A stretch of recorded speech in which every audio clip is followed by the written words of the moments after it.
Hi everyone, এই ফলের নাম কে কে জানে একটু কমেন্ট করে তো এটা কী ফল।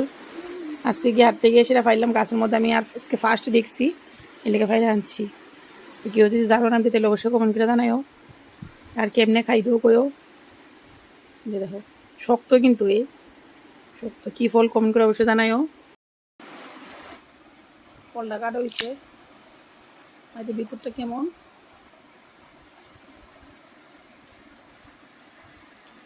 কাঁচা মনে হয় না, কেমন খাবে এটা? গন্ধরই তো সুন্দর নাই, গন্ধরই তো সুন্দর নাই। দেখি কেমন লাগছে, টেস্ট কেমন। এই যে এটা মনে হয় কাঁচা না, কাঁচা না, আনারস না, কিন্তু দেখতে কাঁঠালের মতনও লাগতেছে, কিছুটা আনারসের মতনও লাগতেছে। তো কেউ জানলে অবশ্যই কমেন্ট করেন। Tata, bye bye.